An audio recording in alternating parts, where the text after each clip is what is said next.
César Romão é jornalista, palestrante e especialista em gestão de pessoas. Ao longo da carreira, concedeu mais de 2.000 palestras e escreveu cerca de 12 livros. Entre as obras, o último lançamento, A Semente de Deus. César Romão é o entrevistado de hoje do Cultura e Saber.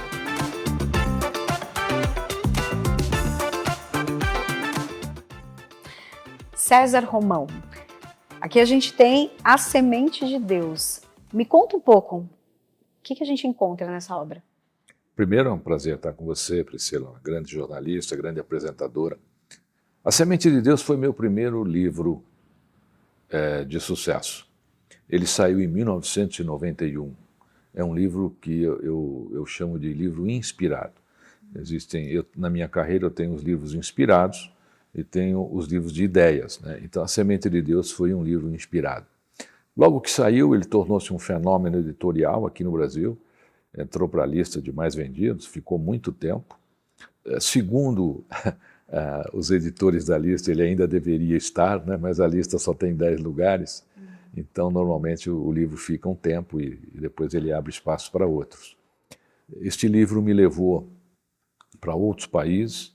O meu segundo maior público, por exemplo, é a Itália. Eu tenho leitores na Itália como tenho no Brasil, né?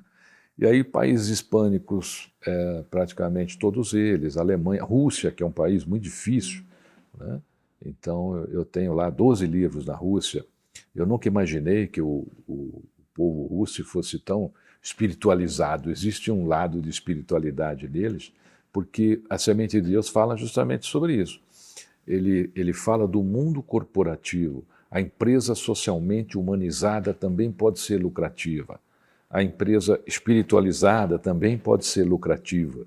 E ele faz a narrativa de um grande empresário que encontra, dentro das atividades dele, um meio de fomentar a humanização dentro do negócio.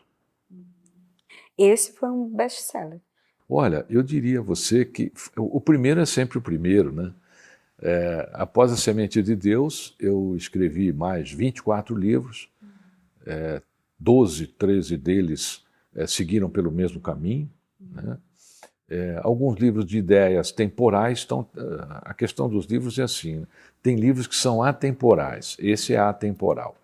Eu espero que daqui a uns 100 anos, mais ou menos, você ainda comente sobre o meu livro aqui no seu programa, e que ele esteja pelas bibliotecas do Brasil como está hoje, e do mundo. E existem livros que são temporais, então são livros temáticos para aquela época. Eles ficam no mercado 1 ano, 2 anos, 3 anos, né? E eu também tenho alguns que são livros temporais.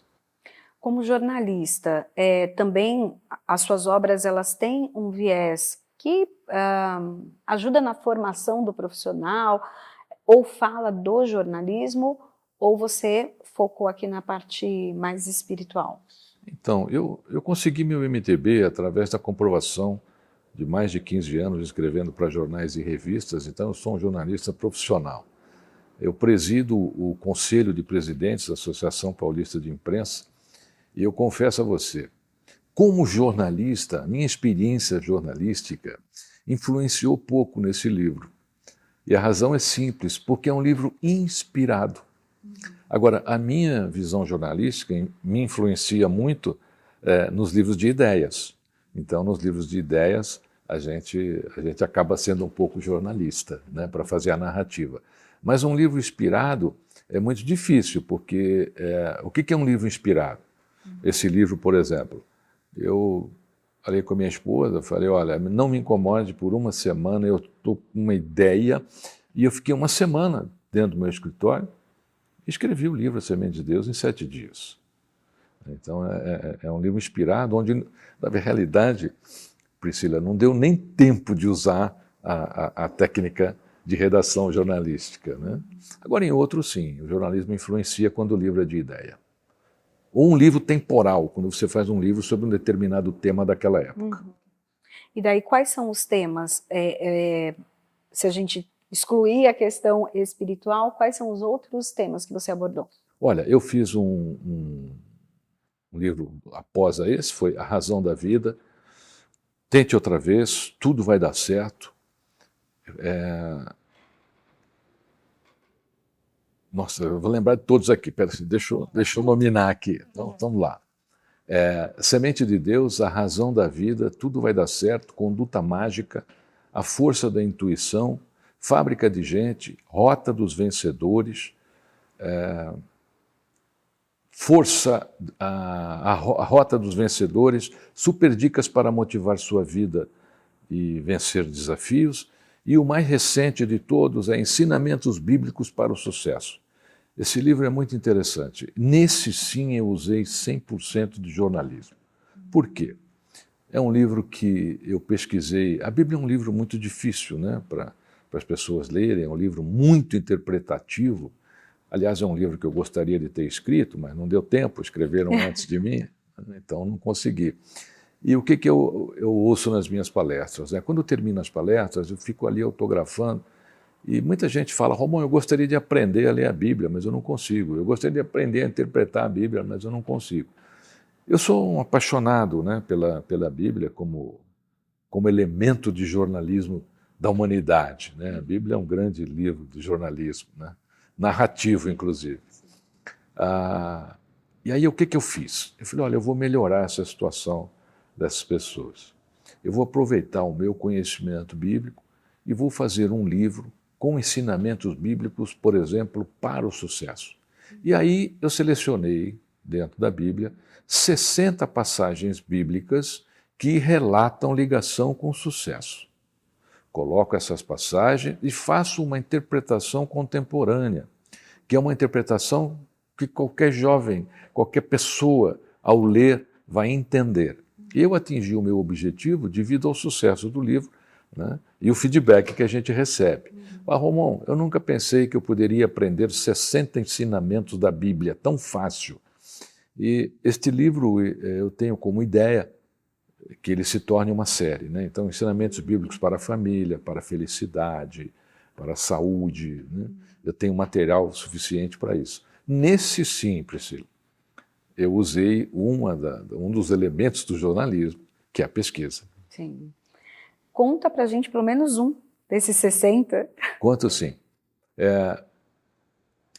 Nós, às vezes, damos muito valor às coisas que estão à nossa volta e a gente se torna reclamão.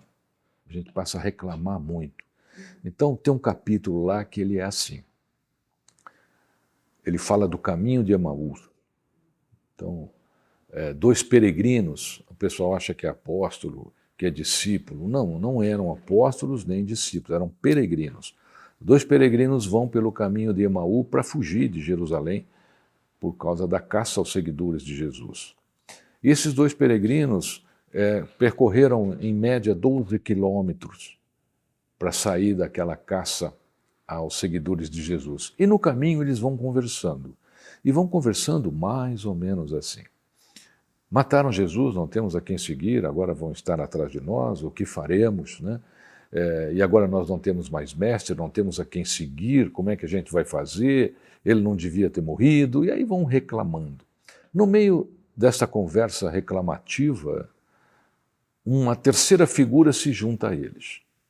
E essa terceira figura diz a eles mais ou menos assim: ora, mas esse que vocês dizem que morreu não afirmou que ressuscitaria no terceiro dia? Mas quem é que pode ressuscitar? Mas esse que vocês seguiram não disse que qualquer um poderia fazer os milagres que ele fazia? Sim, mas como é que nós vamos fazer milagre? A gente é só peregrino. A única coisa que a gente sabe fazer agora é fugir, né? E aí eles vão até Emaús. Chegando em Emaús, esses dois peregrinos convidam o terceiro para estar com eles à mesa. O terceiro parte o pão e desaparece. Era Jesus. É a passagem de Jesus pelo caminho de Emaús. Olha só que interessante, Priscila. Aí vem a lição contemporânea. Esses caras andaram 12 quilômetros reclamando a ausência de Jesus. E Jesus estava entre eles. E eles não perceberam. Por quê? Porque reclamaram, reclamaram e reclamaram. Qual é a lição contemporânea que eu coloco nessa passagem? Ao reclamar, você perde a percepção das coisas boas que acontecem ao seu redor. A gente não deve reclamar, porque ao nosso redor existem coisas boas querendo se aproximar da gente. E a gente reclama,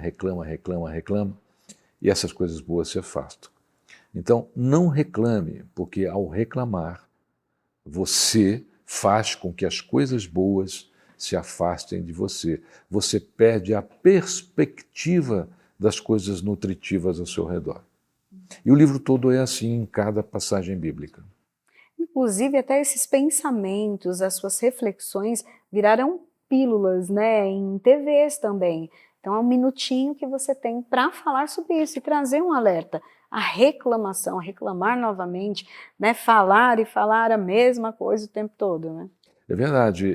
Nós temos lá na Com Brasil, em rede nacional, o Minuto César Romão. Tem um minutinho só.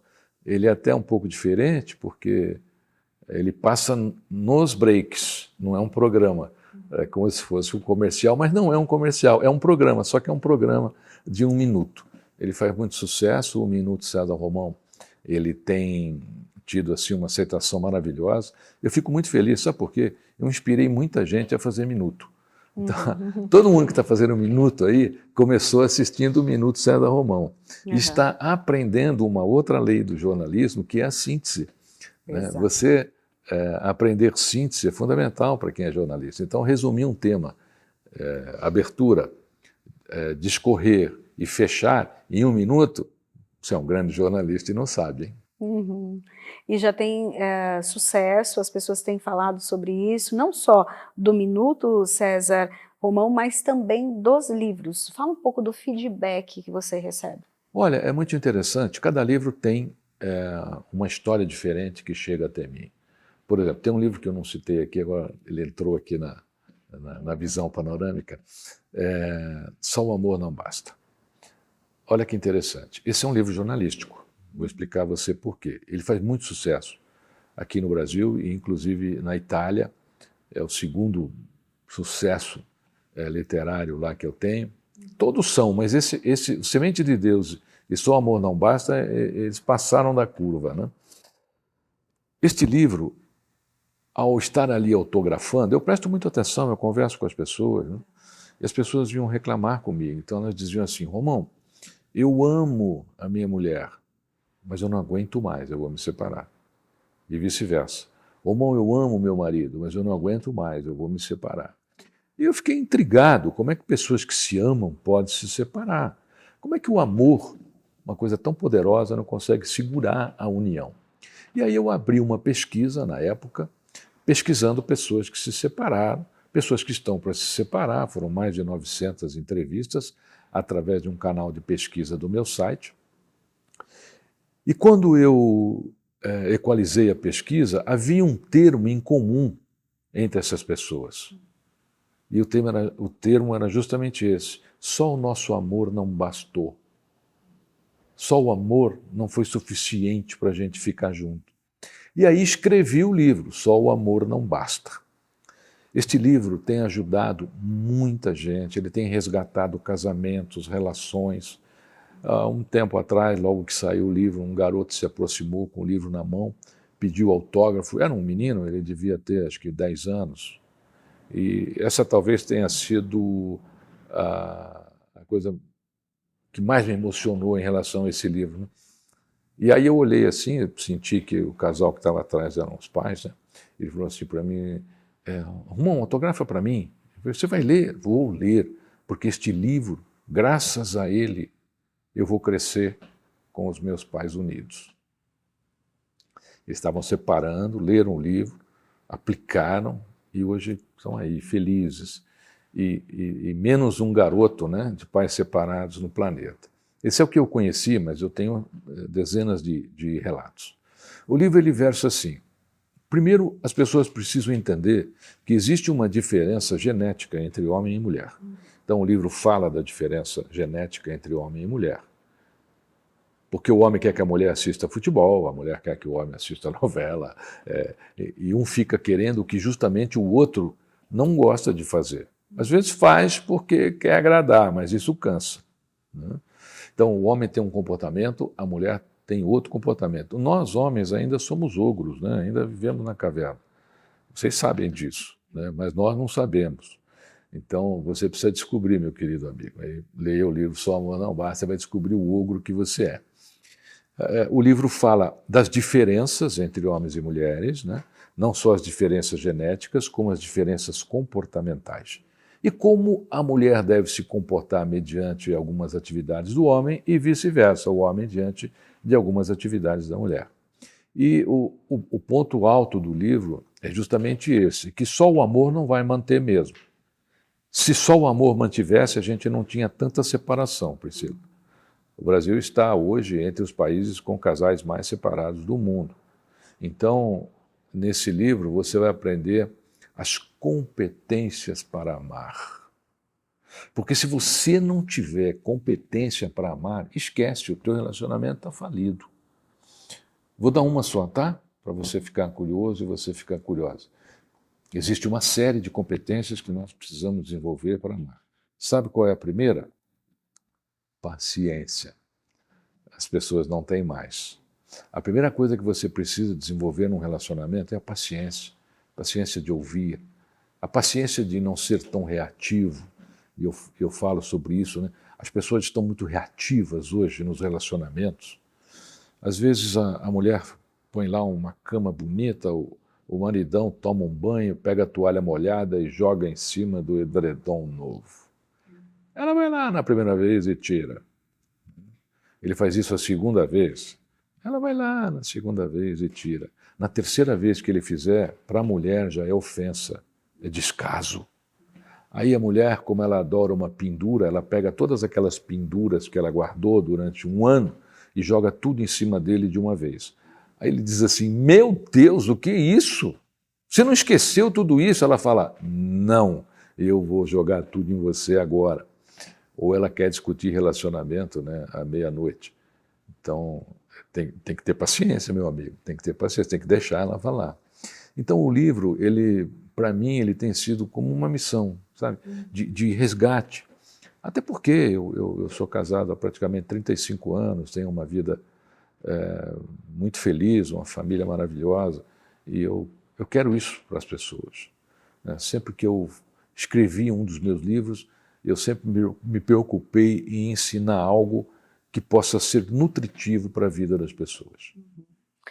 E não só esse, mas os outros também, eles sempre dão dicas, conselhos. Por que você faz isso? Por que você tem isso, então, na sua essência? Porque costumam dizer, né, se conselho fosse bom, não dava, vendia. Mas por que isso está dentro de você e sai naturalmente, por exemplo, um livro em 7 dias? Olha, eu acredito que eu tenho aí, talvez, um chamado para isso. Tanto que eu fiz parte da série Super Dicas. O meu livro na série é Super Dicas para motivar sua vida e vencer desafios. Essa série foi criada e organizada pelo professor Reinaldo Polito, a maior referência do país em oratória. E foi a série mais vendida no Brasil, foi um fenômeno, inclusive, pela editora Saraiva. Os livros pareciam pãozinho em padaria, ainda parecem, né? Essa série foi gravada em áudio também, é muito bacana. Cada livro da série, por exemplo, o meu, Super Dicas para Motivar Sua Vida e Vencer Desafios, ele tem 60 dicas escritas com 1.800 caracteres, isso significa que você vai ler cada uma em 3 minutos. Então, se você tirar 3 minutos por dia, você vai aprender muita coisa. Uma delas, por exemplo, nunca abandone ou esqueça a energia do primeiro dia. E aí eu falo da importância da energia do primeiro dia. Então, no casamento, no relacionamento, nunca esqueça a energia do primeiro dia de quando você conheceu o seu amor. O primeiro passeio, o primeiro beijo, o primeiro presente. Talvez, se você lembrar da energia do primeiro dia cada vez que vocês se desentendem, não se desentenderiam mais. Ou o desentendimento ficaria mais amenizado. Se os pais lembrassem da energia do primeiro dia, de quando viram os seus filhos aniversário, talvez não brigassem tanto ou chegassem até a agredir os seus filhos. Se você lembrasse da energia do primeiro dia, de quando você entrou na sua empresa, você lembra, você chegou até mais cedo. Hoje você chega atrasado. né? Mas no primeiro dia você chegou mais cedo, você quase dormiu na porta, porque você estava feliz que ia começar um novo emprego. E hoje você já não faz mais isso. Se você tivesse aplicado a energia do primeiro dia em tudo na sua vida, a sua vida com certeza estaria melhor. O que representa para você trazer até esses alertas às pessoas? A gente vive hoje numa sociedade que cobra demais, que a gente não tem muito tempo, é tudo muito rápido, eu quero resultados rápidos, o processo é esquecido muitas vezes, porque já se quer chegar no final. Trazer essa lembrança do primeiro, por exemplo, como você acabou de trazer. Sua primeira entrevista, eu tenho certeza que você se lembra dela. Exatamente. Você se preparou muito mais do que talvez você se prepare hoje, porque hoje você já tem uma carreira consolidada, de sucesso, mas a gente lembra. Né? Minha primeira subida ao palco, eu ainda subo aos palcos de palestras como se fosse o primeiro dia. Tomo todos aqueles cuidados, né? Levo aquela lista de coisas que a gente tinha preocupação. Eu ainda tenho, isso não mudou. Uhum. Trazer isso para a população, né? Trazer isso para as pessoas, desacelerar também um pouco, porque pensar também é tirar a gente do automático, né? Priscila, outro dia uma jornalista numa entrevista, ela fez um panorama da minha carreira, começando no Brasil, com um livrinho que correu o mundo, né? Colocou lá notícias internacionais, os livros internacionais, e ela falou assim para mim: Romão, só falta você fazer chover. Né? Aí eu disse a ela: eu faço. Você faria agora? Eu falei: agora eu não estou com vontade. Né? Em resposta ao que você falou, né? Da cobrança, da coisa acelerada, eu acho que se você entrar nisso, você está perdido. As pessoas, em síntese, estão um pouco neuróticas. Então você recebe uma mensagem de WhatsApp agora, se o cidadão lá não responder em 10 minutos, ele fica louco, né? Ele já te liga. Pô, te mandei uma mensagem faz 10 minutos, você não me respondeu. Eu respondo, falo, procura um psicólogo. A sua resposta vai ser dentro do meu horário. A hora que eu puder responder para você, eu vou responder. Agora, o que é urgência na vida? A gente precisa ter esse controle. Né? O que é prioridade, o que é urgência, o que pode esperar. O que é uma urgência? A esposa, o filho, o seu melhor amigo dizendo, cara, é urgente. Né? Mas não é urgente para ir para o happy hour, é urgente se aconteceu alguma coisa com ele, né? Questão de saúde, acidente. As pessoas estão confundindo muito isso. Então, o WhatsApp, por exemplo, hoje, virou uma caixa de fio desencapado e até desnecessário, porque dificilmente você recebe uma coisa hoje que você consiga realmente falar, puxa, isso é bacana. E outra, né? A questão de ser inédito. Né? Tem uma notícia que já está correndo no WhatsApp há um ano. Aí aquela pessoa vê aquela notícia, acha que aquilo é inédito e posta tudo de novo. Quer dizer, o cara está desatualizado, na realidade. Ele mesmo não acompanha as postagens. A mídia social, ela deu voz a pessoas inteligentes, deu voz a pessoas com grande capacidade, mas também deu voz a muitos idiotas.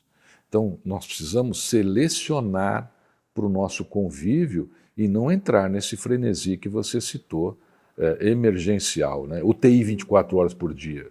A vida não é isso. Uhum. E daí você tocou no assunto das redes sociais e a gente vê que hoje já vamos para o jornalismo, a formação do novo jornalista, que já vem nessa era de redes sociais, era de internet, dificilmente às vezes pega um jornal impresso, ou alguns nem viram um jornal impresso quase, né? O que você avalia hoje dessa formação, desses novos profissionais e o que precisa ter neles? Olha, eu queria fazer uma recomendação às universidades e quando eu vou lá fazer palestra eu faço essa recomendação. Nós precisamos preparar melhor os nossos jornalistas. Eles estão muito genéricos. Então, por exemplo, o jornalista vai fazer uma entrevista com alguém, ele assiste outras entrevistas, pega as mesmas perguntas e faz as mesmas perguntas que o outro jornalista fez. O pior, ele não sabe se o outro jornalista perguntou, coisas certas ou não, ele só repete. Isso a gente está vendo muito, quer dizer, as notícias estão sendo repetitivas, aquele espírito do jornalista que vai no âmago da matéria, isso praticamente hoje é raro. Assim como você, por exemplo, uma jornalista que pesquisa, que tem uma carreira brilhante, mas isso não é uma coisa comum. Imagine você outro dia que uma jornalista foi até minha casa fazer uma matéria para uma revista e a primeira pergunta para mim foi: quantos seguidores eu tenho? Eu, como jornalista, fui obrigado a encerrar a entrevista. Dizer, olha, a entrevista acabou aqui. Se você quer começar com uma pergunta dessa, não me pergunte quantos seguidores eu tenho. Pergunte quantos amigos eu tenho. Né? Pergunte quantos leitores eu tenho, mas não quantos seguidores. Porque o mundo, Priscila, está muito iludido com essa inteligência artificial. Eu vou provar para você que ela não é tudo isso. A inteligência artificial não é tão inteligente e também não é tão artificial. Entra aí no ChatGPT ou qualquer uma das inteligências artificiais e pergunte quais são os livros de César Romão. Faço isso dia sim, dia não. Fiz isso hoje, antes de vir aqui para a sua entrevista, inclusive. E já faz tempo que eu estou fazendo isso, tá? Desde que começou essa história do ChatGPT. Ele vai lhe dar 12 títulos, dos quais nenhum é meu. São de colegas. E eu escrevi 25 ao longo da carreira. Então, ela não é tão inteligente. E ela também não é tão artificial. Por quê? Porque ela é alimentada. E como é que você alimenta a inteligência artificial? Pela miséria. E eu vou te explicar por quê. As inteligências artificiais pelo mundo estão sendo alimentadas por rotuladores de países pobres, países na miséria. Esses rotuladores ganham centes de dólar para ficar o dia inteiro na internet buscando informação para alimentar a inteligência artificial em países da África, por exemplo, e da Índia. Nairobi, por exemplo, é o maior centro de rotuladores que nós temos no mundo. Então a inteligência artificial está aproveitando-se do humano para ganhar muito dinheiro, pagando quase nada. É centes de dólar por dia, não é por hora, não. Então existe uma exploração de miséria diante dessa abundância da inteligência artificial. O pai da inteligência artificial é Alan Turing, né? Então ele foi o primeiro a criar e pensar em algo que tornasse repetitivo a condição de gestos humanos. A primeira grande mídia da inteligência artificial foi quando o campeão de xadrez, Garry Kasparov, ganhou do computador da IBM Deep Blue em 91. Nossa, foi uma notícia, o computador ganhou do Garry Kasparov. O que o mundo não noticiou depois é que ele ganhou depois 3 vezes da máquina. Então, o humano ainda, naquela época, era superior e ainda é hoje. Então, nós temos que usar a inteligência artificial a nosso favor, mas não atribuir a ela essa importância exacerbada que as pessoas estão realizando. Na China, por exemplo, existe um concurso literário, que é o maior de lá. E recentemente uma chinesa ganhou e tinham 15 jurados. Ela ganhou o prêmio, foi notícia no mundo inteiro. E o que aconteceu? Quando ela viu que ela estava sendo notícia no mundo todo, a consciência bateu e ela se arrependeu e contou a verdade. Ela contou que ela escreveu o livro com auxílio de inteligência artificial. Todo o livro era escrito por inteligência artificial. Isso não é ruim. Sabe o que é ruim? Os 15 jurados não perceberem e darem nota máxima para ela. Então, os 15 jurados estavam alienados completamente sobre a verdadeira literatura. A inteligência artificial, ela não tem inspiração, ela não tem alma, ela não tem família, ela não tem sentimento, ela não tem história para contar, a não ser a história que a gente coloca nela. Veja aí o problema da questão de reconhecimento facial, né? Como ela é falha. Quantas pessoas estão sendo detidas, consideradas infratores, sendo que não são infratores. O algoritmo da inteligência artificial confunde o rosto das pessoas. Nos Estados Unidos tem um movimento agora, começou tem 15 dias, porque lá o maior índice de identificação de infratores né, de criminosos está sendo com os negros. Então, esse movimento, o que ele está dizendo? Ele está dizendo que houve racismo na programação dos algoritmos. Claro que houve. Então, nós temos hoje uma condição muito dependente da inteligência artificial. Qualquer coisa, pergunta para o Google, qualquer coisa, as pessoas estão se distanciando delas para deixar que esse tipo de tecnologia entre na vida delas. Nós devemos usá-la com muito mais inteligência do que ela. Principalmente para escrever. Outro dia, numa palestra, eu pedi para um rapaz, isso é muito interessante, eu adorei esse fato que aconteceu no palco. O rapaz subiu para falar do relacionamento dele, e aí ele contou vantagem que ele conseguiu a namorada que ele tanto queria, porque ele escreveu uma carta para ela. Eu falei, você tem a carta? Ele falou, tem aqui no meu celular. E aí ele leu a carta. Ele acabou de ler a carta, uma moça levantou a mão na plateia e falou assim, Romão, posso dar uma parte aí? Eu falei, claro, pode. O meu namorado me mandou uma igual. E ele fez a carta como? Pela inteligência artificial. Então também o perigo da repetição de informações, e as pessoas começarem a fazer tudo igual porque aquela inteligência artificial. Onde é que a inteligência artificial deve funcionar? Por exemplo, numa linha produtiva. A Xiaomi tem lá uma linha produtiva de carros que não tem um funcionário. Ótimo, sensacional. Né? Você ter uma linha ali que não tem funcionários, usar esses colaboradores para outra coisa, sabe? Para criar projetos, para vender os produtos. Né? Agora, eu acho que entrar na sua vida como está entrando é muito perigoso. Uhum. E os teus livros, eles vão inclusive na contramão disso, porque ao mesmo tempo que a inteligência artificial, ela já te dá o caminho, já te dá respostas, na verdade, não é nem o caminho, as respostas. O seu livro faz com que aquilo que é inspiração, que é o que a máquina não tem, sentimento, passe para as pessoas. É uma forma também de trazer o ser humano a voltar a ser humano.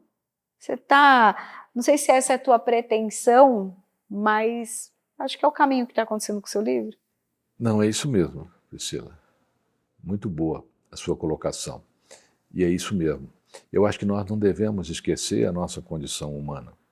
Vamos voltar no tempo? Vamos voltar à Lemúria, que é onde surgiu o primeiro ser humano, né? O primeiro hominídeo, segundo os vestígios arqueológicos. Né? Se você voltar no tempo e entrar nas cavernas onde os hominídeos viveram, onde o Homo sapiens viveu, né? Você vai olhar para a caverna. Agora eu vou fazer uma pergunta para você, posso ou não? Ai, ai. É fácil. O que a gente vê naquelas cavernas, nas paredes? Os desenhos. Desenhos, né? As pinturas rupestres. E qual é a primeira e a maior pintura que sempre aparece? A família. Sim. Olha só, naquela época, eles já pintavam a família, depois vinham as caçadas, depois as guerras. Né? As pinturas rupestres, por exemplo, numa das mais antigas regiões da França, é assim também, família, família, família. E hoje, o que nós estamos fazendo com a família? A gente está deixando a inteligência artificial destruir a família, impedir a relação pais e filhos, impedir a relação entre duas pessoas que se amam, porque as pessoas hoje passam muito mais tempo olhando por uma inteligência artificial do que se abraçando, se beijando ou conversando. Existe uma coisa muito interessante que, quando o fundador da Apple criou o primeiro telefone celular, Steve Jobs. Você tem um celular aí ou não? Uhum. Posso mostrar? Tá. Desliga ele. Desligar total? Vou te mostrar. Não, só fecha aqui. Só fecha ele aqui. Deixa ele aqui na tela. Isso. Steve Jobs, quando fez o celular, ele era um gênio. Ele sabia o que esse aparelho faria com o mundo. Então ele instalou um segredo aqui nesse aparelho. E ninguém percebe. Ninguém percebe. Qual é o segredo que ele instalou aqui? Antes de você ligar, ele instalou esse segredo. Tá? Você se incomoda de olhar aqui para o seu celular? Quem que você está vendo? Eu. Você. Uhum. Steve Jobs criou a tela negra justamente para que antes de você entrar nessa inteligência artificial, você se olhasse e dissesse, poxa, o mais importante sou eu. E as pessoas estão esquecendo disso. Steve Jobs teve essa preocupação. Mas esse é um tema inerente aí para as pessoas, né? As pessoas já vão logo no celular, não tem tempo nem de ver o seu próprio reflexo no aparelho. Pensar em si, se analisar. As pessoas têm conversado muito pouco com elas mesmas. Então, as pessoas hoje vivem da seguinte maneira: administram os seus problemas, reclamam das suas frustrações, engavetam os seus sonhos e se tornam escravas de tanta tecnologia. E aí, o que vai acontecer com elas? Vão ficar passeando pela estrada do quando. Quando. E não pensam mais no futuro. Elas acham que o futuro vai ser isso. A tecnologia vai dar um futuro para ela. Por que é importante nós, seres humanos, pensarmos no futuro? Porque é lá que a gente vai viver. Daqui 10 minutos, Priscila, quando terminar essa entrevista, onde é que a gente vai estar? No futuro. Então, se você não construir o seu futuro, você vai viver com o futuro disponível nas prateleiras do mundo. Você vai ser só mais um. Você não será protagonista do seu futuro.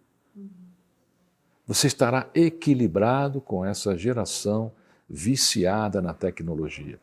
Celular chama celular porque ele foi criado para viciar pelas células. Por isso que ele se chama celular. Existe uma programação de dominação da tecnologia em relação aos seres humanos. Acorda. Você é muito mais do que isso. Eu tenho jovens que me perguntam como é que eu fazia para viver sem celular. Uma vez numa universidade, um jovem, muito simpático até, ele levantou e falou assim para mim: nossa, Romão, você tem uma formação acadêmica espetacular. Eu acho que se eu viver 2 gerações, não faço toda uma formação como essa. E hoje a gente tem muita facilidade. A gente tem aí as inteligências artificiais, nós estudamos por elas. Conta para nós como é que você fazia para você estudar tanto e ter tantas formações acadêmicas. O que você usava? Eu falei, meu jovem, eu usava o cérebro. E olha, funciona ainda, tá? Certo? E se você não usar o cérebro, meu jovem, haja inteligência artificial. Viu? Não há nada melhor do que a gente chegar em casa, ter um abraço das pessoas que a gente ama, ter uma lambida do seu cachorro. Né? Não é cachorro instagramável, gente, isso é terrível que estão fazendo.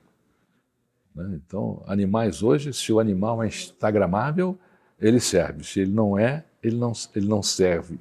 E nós não podemos perder a nossa essência, Priscila. Sabe por quê? Deus está sempre muito próximo de nós. Ele não nos abandona, somos nós que nos afastamos dele. Através de comportamentos como esse. Quando nós nos afastamos da nossa essência humana, não é que Deus nos abandona, né? Nós nos afastamos dele. Isso aconteceu com Davi, aconteceu com Salomão e tantos outros na narrativa bíblica. Exatamente a pergunta que eu já faria, né, aí na sequência, mas vou fazer também. Você falou sobre que as tuas obras, elas fazem com que a pessoa olhe para si, enxergue assim em primeiro lugar, mas também, né, se conecte consigo próprio, mas também volte a se conectar a Deus. Esse também é o objetivo, se conectar consigo mesmo, mas se conectar com o Criador. Jornalista danada essa, mas vamos lá. Olha só, é inadmissível que nós sejamos tão grandiosos. Né? Nós somos uma impressão e uma expressão de um universo e de uma inteligência maior. Até porque o mundo é vibrátil, né? Tudo é vibração, inclusive as coisas que a gente sente. Então, nós nos afastamos dessa inteligência maior vibrátil e achamos que o mundo é injusto. Nos meus livros, o que eu me preocupo muito é para que as pessoas se aproximem, né, dessa essência criativa, para que elas se valorizem, para que nada esteja acima delas. Nós temos aí uma tendência, né, isso é comum, né? Às vezes as pessoas querem, alguém faz alguma coisa ruim, e aí a pessoa diz assim, ele ainda vai pedir perdão. Isso é terrível, porque olha só, se você quer o perdão de alguém, é porque você cometeu um pecado antes, você julgou. Os meus livros falam muito sobre isso. Você tem que parar de ser tão julgador, de ser tão juiz dos outros e de si mesmo. Você não é juiz dos outros e nem de si. Você não tem essa grandiosidade. Você não tem essa grandiosidade de dizer eu te perdoo. Agora, você pode ter a grandiosidade de não condenar. Então, os meus livros, eles sempre procuram trazer reflexões onde as pessoas se encontram com a sua mente, com a sua alma, com o seu espírito e com a sua essência. Que lindo isso, né? É o religare, né? Religare, o termo grego, né, que define religião, apesar que a religião acabou se separando, né? Não está religando mais ninguém, tanto que a religião une e o homem separa hoje, né? Então a Igreja Católica, o que Deus uniu, o homem não separa, hoje, infelizmente, não é uma realidade. Talvez o que você esteja até trazendo nos seus livros essa questão, homem é homem, Deus é Deus, são questões muito diferentes, né? E religião também é religião. A gente se acha muito grandioso, sabe? Então, por exemplo, eu tenho uma religião e aí eu quero que todo mundo tenha a minha religião. Eu quero colorir o mundo, mas tem que ser com a minha cor. Nós estamos perdendo o nosso potencial de coexistência. O que é o universo? Analisa o universo, vai para uma floresta, por exemplo. A floresta coexiste. Quem nomeou o leão rei da selva fomos nós mesmos, não foi ele, né? Ali ele coexiste. A leoa ainda caça, né? Ele ainda domina, ele ainda luta pela turma dele. Então, essa coexistência hoje, ela está muito longe.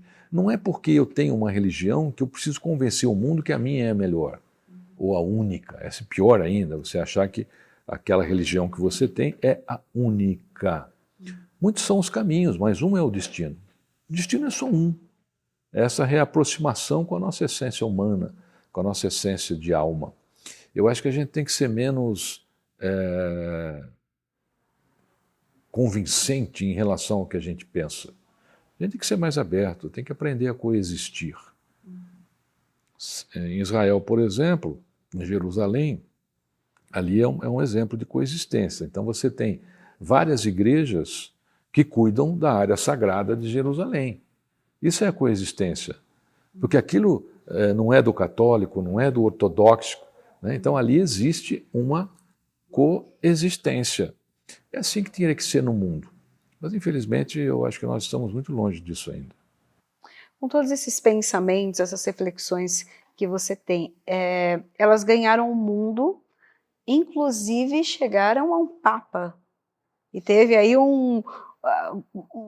uma representação, uma resposta de um Papa às suas ações. Verdade. Eu recebi do Vaticano uma das grandes homenagens do Estado do Vaticano, assinada pelo Papa Francisco. Em relação... Eu tenho livros que são comercializados dentro da biblioteca lá do Vaticano. Isso é muito raro também. Agradeço ao universo isso. Por outro lado, eu também recebi muita crítica em relação às minhas ideias. Elas ganharam o mundo, mas também recebi muitas críticas, ainda recebo. Mas o que os outros pensam a meu respeito é problema deles, não é meu. Eu sou muito fiel àquilo que eu acredito. Sou muito fiel àquilo que eu acredito que possa fazer diferença no planeta. Nós temos muitas vergonhas ainda no planeta. As duas maiores vergonhas, por exemplo, na minha opinião, para a nossa existência, são a escravidão e as guerras. Olha só quanto tempo já se passou, escravidão ainda existe, né? Você é jornalista, atualizadíssima, sabe disso, em outros modelos, mas ainda existe, em outro formato, mas é escravidão. E as guerras, né? Que estão aí, infelizmente, ceifando vidas, exterminando existências, inclusive de crianças. Olha só quanta coisa a gente precisa resolver ainda para você poder opinar sobre os outros ou criticar. Esse é um outro drama, né? Todo mundo é muito crítico hoje e a mídia social deu um amplo espaço aí para muito idiota também falar muita bobagem e arrumar muita gente que acredita. Vamos falar um pouquinho agora dessa questão profissional e a transição. Um jornalista, colunista, já envolvido ali com notícias, passar para escritor. E daí você começa a escrever, inclusive, sobre coisas espirituais, que dentro do jornalismo também traz um certo choque. É a realidade nua e crua. Como que foi trabalhar isso? Olha, você precisa de coragem. Eu tenho hoje, eu perdi a conta um pouquinho, Priscila, desculpa, não é nenhuma falta de modéstia, mas é muito difícil eu ter controle sobre isso hoje. Então, o controle que eu tenho um controle sobre mais de 100 revistas e jornais que republicam as minhas colunas hoje, inclusive o próprio Diário de São Paulo. E aí tem muito site, tem muita revista eletrônica, isso eu não tenho mais controle, né? Mas são muitos. O que acontece? Essa mensagem de jornalista, escritor, eu acho que é um defeito de fabricação minha, né? Eu nasci no dia 24 de maio, então eu sou geminiano. Então tem ar aqui, né? Tem terra, e a gente faz muita coisa ao mesmo tempo. E o pior é que a gente faz. Então, a gente projeta, planeja, fala, não vai fazer, faz. Então, eu encontro tempo para tudo isso. Eu sou um pouco, eu não sou metódico, mas eu me organizo. Então, eu tenho o meu horário para escrever, eu tenho o meu horário para montar as colunas, tenho o meu horário para gravar o meu material, tanto para televisão como mídia social. Isso é uma coisa que falta nas pessoas, um pouquinho de disciplina. Nossa, você não tem ideia, uma dose de disciplina que vai fazer com a sua vida. Você vai falar assim, nossa, Deus está me ajudando muito. Não, a disciplina está te ajudando muito. Inclusive no livro Ensinamentos Bíblicos para o Sucesso, eu falo das passagens sobre disciplina. E eu acredito que tudo isso daí seja muito do meu ser, né, somado à minha disciplina. Ser jornalista, para mim, é algo fantástico, porque você aprende o domínio da palavra, o domínio do texto, né? O domínio da criação, da interpretação. Tem duas coisas que eu acho que toda pessoa devia estudar. Uma delas é jornalismo. Seja lá o que for que você faça na vida, encontre um tempo para fazer jornalismo. Se você já se formou, olha só, faz pós-graduação, né? Você vai levar 18 meses aí e vai aprender tanta coisa legal e vai se tornar uma pessoa melhor. Bacana. Escrever para você sempre foi natural? E como foi essa escrita? Você era aquele ratinho de biblioteca ou não? Porque às vezes tem escritores que chegam aqui para mim e falam, não, sempre desde pequenininho lia livros. Outros já falam, não foi assim, mas a chave virou e eu comecei a escrever. Como foi para você esse momento? Olha, desde garoto eu sempre escrevia, né?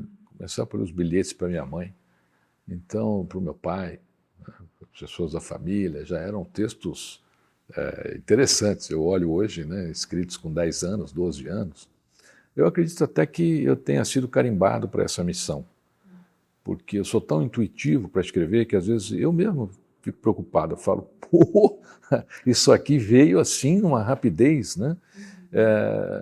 A minha agenda de palestra, por exemplo, eu escrevo no avião, eu escrevo na sala de espera do aeroporto, então sempre vem ideia. Uma coisa interessante é que eu ainda faço os esboços dos meus livros, dos meus artigos, na folha de papel com caneta. Bom, você é atrasado. Não sou, não. Quando você está digitando, você não tem conexão com as sinapses do seu cérebro, ela não memoriza. Olha que interessante. Quando você escreve, você tem conexão com a sinapse do seu cérebro. Então, escrever ainda é um grande elemento para o ser humano se autodesenvolver e guardar aquilo que ele está fazendo. Então, todos os meus livros, o projeto deles todo nasce na mão. Depois eu complemento, claro, no computador. Mas eu acho que eu já nasci escrevendo, sabe? É uma coisa que eu não tenho assim uma razão. Tive uma grande inspiração, essa sim, que foi meu avô, conhecido no Brasil como Zico Romão. Meu avô foi um dos grandes poetas do mundo sertanejo, um grande letrista do mundo sertanejo. Ele escreveu letras de músicas aí para sertanejos raiz, que fizeram muito sucesso. E eu me lembro muito de quando eu entrava na casa do meu avô. Ele morava junto com a gente, né? Meu pai fez no nosso terreno lá, fez uma casa para ele, morava junto com a gente entrava na casa dele, ele estava sempre com um caderno, uma caneta, escrevendo uma letra. Ia muita gente famosa na casa dele, que conquistaram aí mercados no mundo sertanejo. E aí ele pegava esses textos e dava para eu ler. Eu era garoto ainda, né? Eu era garoto. E aí, vê se você gosta. E aí eu já via a rima, a métrica, né? A coerência, as emoções, os sentimentos. E aquilo já me fascinava. Eu já gostava de escrever bilhete, aquilo me fascinava. E aí eu até partilhava com ele. E eu acho que ele foi aí talvez a estrada, né, que apareceu para que eu realmente me apaixonasse. Eu gostava tanto, para você ter uma ideia, que ele e o meu pai cantavam em festas. Antigamente tinha isso, você fazia uma festinha, chamavam um amigo que cantava, né? Ele e meu pai cantavam em festas de amigo as canções sertanejas que ele escrevia. Ele tinha uma dupla de vocais que chamava-se Verde e Amarelo, né? E aí eu ia com eles, eu queria ir. E aí o meu avô falou assim: já que você está com a gente, vai aprender catira. A catira é aquela dança que enquanto se bate a corda da viola, né, o pessoal acompanha com os pés, né? Tem uma botinazinha. Hoje é uma botina especial, na época era uma botina comum mesmo, era budiguim, né? Então eu, garoto ainda, além de acompanhar o meu avô, acompanhar as canções, enquanto ele cantava com meu pai, eu e o meu irmão, temos uma diferença de 3 anos, Ronaldo, a gente batia um catira. E olha, não há nada mais legal do que uma criança fazer um negócio desse, né? Aí, olha só essa criançada, né? E eu acho que isso daí foi assim um incentivo maior, né? Talvez o meu avô tenha sido um grande mentor nessa carreira. Uhum. Você disse que o teu primeiro livro foi a inspiração, né? Você foi inspirado a isso, tanto que em 7 dias ele estava pronto. Mas e a coragem para publicar? Porque, conversando com vários autores, um dos principais desafios é essa coragem de colocar aquilo que está na mente, colocar no papel, mas o que vão achar, né? Porque você escreve para o outro ler também. Olha, eu vou fazer uma revelação a você, Priscila. Eu escrevi, antes da Semente de Deus, 3 outros livros de poema, que eu gostava muito de poesia. Eu escrevi e editei. Foram um fracasso brutal. Tanto fracasso que eu tive que pagar a impressão, né? Não encontrei quem fizesse. E no meu 3º livro, o editor da gráfica me chamou e disse assim: Romão, estão aqui os seus 3.000 livros, ninguém quis. Eu vendo a você a peso de papel. E eu comprei os meus 3.000 livros, coloquei no meu escritório e lá estão até hoje. Os amigos iam em casa e diziam assim: Romão, esquece essa carreira de escritor. Você é um fracasso. Você escreve, ninguém lê. O seu próprio editor, impressor está devolvendo para você, vendendo a peso de papel para se livrar do que você escreveu. Vai fazer outra coisa. E todo mundo que ia em casa falava exatamente isso. E aí um dia uma pessoa disse isso e eu resolvi contrabalancear. Aí eu disse a ela, olha, eu não sou um fracasso, eu sou um tremendo sucesso, porque eu sou o único escritor em todo o mundo que ainda tem 3.000 livros escritos por ele em sua própria biblioteca. Quem é que tem isso? Só depois desses 3 fracassos eu escrevi A Semente de Deus. Mas este livro do qual estamos falando aqui, ele teve 21 negativas. 21 editores desse país deram negativa nesse livro. E ele chegou, o original dele chegou às mãos de um homem chamado Og Mandino, nos Estados Unidos. Para quem não se lembra, Og Mandino é o escritor que mais vendeu livros no mundo depois da Bíblia. É talvez o maior fenômeno literário que já passou pelo nosso planeta. Dissolveu-se no universo em 1995. Hoje, com certeza, auxilia os escritores ainda mais de onde quer que ele esteja. E aí, só quando esse livro chegou à mão dele, ele falou com o Alfredo Machado, que era o editor da Record, um dos maiores editores do Brasil, e o Alfredo Machado me ligou e falou assim, que isso, rapaz? O Og Mandino gostou de um original seu e eu não editei ainda? E aí o livro saiu pela Record em 91, e é esse fenômeno até hoje. Agora, eu questiono aqui, né, como jornalista, imagina só quantos escritores bons não são abandonados pelo caminho nesse país.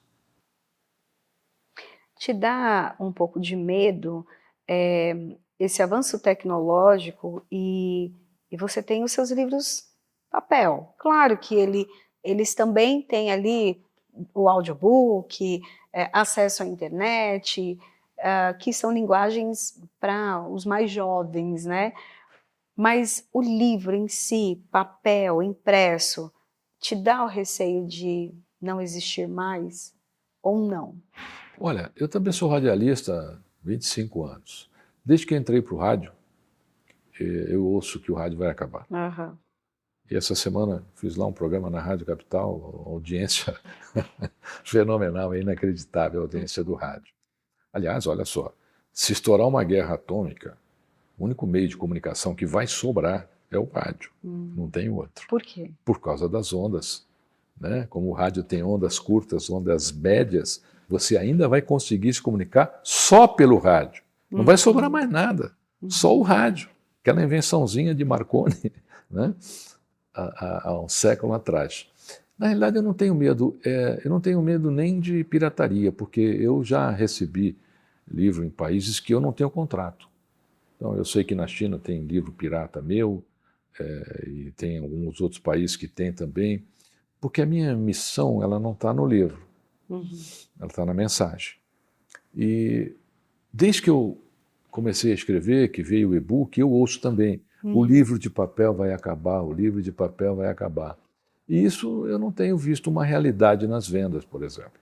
Então, o e-book hoje, na minha carreira, assim que eu acredito que assim seja também na carreira de outros autores e dos livreiros, é 30% da venda. 70% ainda é livro de papel. Eu sei porque as pessoas comentam e falam, Ramon, manda foto, né? Seu livro acabou de chegar. Né? Seu livro acabou... Aí a pessoa pega e fala, eu adoro papel. Eu não acredito nisso. Eu acho que quando a gente escrevia em pedra lascada e o papiro chegou, eu acho que disseram que a questão da pedra ia acabar. Aí vem Moisés e traz numa pedra os 10 mandamentos. Né? Você também bateu recordes, não só de vendas, mas também de autógrafos. Me conta essa história, porque as filas são imensas, né? Quando você tem ali um lançamento de um livro. É uma benção isso. Eu terminei uma palestra, a palestra tinha 2.200 pessoas, mais ou menos, Centro de Convenções do Anhembi, São Paulo, e quando acabou, o Heitor falou, Romão, nós estamos com um problema aqui, né? Eu acho que metade desse povo quer livro, nós trouxemos 500. E aí eu fiz o seguinte, eu falei, olha, se você esperar o meu autógrafo, eu espero você chegar até mim, até a última pessoa, né? E aí se formou uma fila com 1.312 pessoas. Eu assinei 1.312 livros com o nome de cada uma e um voto e a data. E isso durante o ocorrido, as pessoas que estavam lá chamaram o livro de recordes, né? Eles acompanharam, porque eles também não acreditaram que tinha uma fila dessa. E esse dia entrou para o livro de recordes. Foram 1.312 livros autografados em 3 horas, 12 minutos e 12 segundos. Esse tem sido uma bênção na minha carreira desde o início. Quando termina um evento, as filas são grandes, as pessoas ficam. Eu já tive filas aí, 500, 600, 700 pessoas, 800 pessoas. Isso me impressiona muito, né? Às vezes e claro, a gente agradece muito ao universo isso. E é uma razão para eu não sair da minha estrada, porque eu sinto que a estrada está transformando, né? Que talvez seja essa a minha missão maior. A missão não é vender o livro. Claro, o editor quer que você venda, né? Mas a missão nem é essa. Até porque eu luto muito para que os meus livros tenham preços acessíveis, desde o início da carreira. Eu acho o livro no Brasil muito caro. Tanto aqui, né, lá fora nem tanto, né? Lá fora em dólar lá é menor do que aqui. Mas eu sempre discuto muito, porque eu acho que as pessoas têm que ter possibilidade de comprar. Tanto que hoje a Amazon ela tem promoções incríveis, né, de todos os meus livros. Às vezes nem eu acredito que eles estão vendendo por aquele preço. Falo, nossa, conseguiram, né? E estão entregando no mesmo dia, inclusive, na Amazon.com.br. Tudo isso tem um ponto importante, né, que eu me vigio muito, né? É a questão de eu combater o meu maior inimigo. E que é o maior inimigo de todos nós, que é o ego. Então, se você não tiver dominância sobre o ego, essas coisas te iludem. E você fica assim, eu sou o bom, né? Eu sou o cara. Né? Então, você fica mais ou menos como Davi, né? Como Salomão, eu sou o cara, né? E aí o universo vem e mostra que você não é. Então, eu sempre tive muito cuidado com isso, sempre procurei manter a minha humildade na carreira, trabalho muito para isso. Humildade vem do humus, em latim, que significa fertilizar. Então, se você é uma pessoa humilde, você é uma pessoa que fertiliza, não é uma pessoa que se deixa humilhar. A gente tem um erro aqui na interpretação no Brasil, principalmente. Não é porque você é humilde que você vai se deixar humilhar, né? Humilhar e humildade não tem ligação comportamental. Então eu sempre me pergunto, olha, eu estou transformando, né? Eu estou cevando esse caminho. E o universo tem mostrado que sim, então isso dá força para a gente continuar. Você usou a palavra pressão. E daí eu vou ter que te pressionar agora. Claro. Quais são os próximos passos? Já tem livro sendo escrito? Você já está se preparando para uma outra obra? Porque acho que quando acaba uma, sempre te perguntam quando vai ser o próximo lançamento. Sempre tem. Eu escrevo cada 2 anos, né? O ano que vem eu já estou preparando aí um livro novo. Provavelmente será a continuidade do Ensinamentos Bíblicos. Eu estou preparando Ensinamentos Bíblicos para a Felicidade e Ensinamentos Bíblicos para o casamento. Por que felicidade? Porque é uma das coisas que as pessoas mais querem e é uma das coisas que as pessoas menos têm. Impressionante isso, né? Então, querer não é poder. Então, você dizer, eu quero ser feliz. Se você fizer uma pesquisa e perguntar o que as pessoas querem, a primeira coisa que vem é essa, eu quero ser feliz. E é o que elas menos têm. Depois é assim, eu quero ser amado. Né? Então, as pessoas estão muito solitárias, elas se sentem muito sozinhas, não vê o sentimento pela realidade.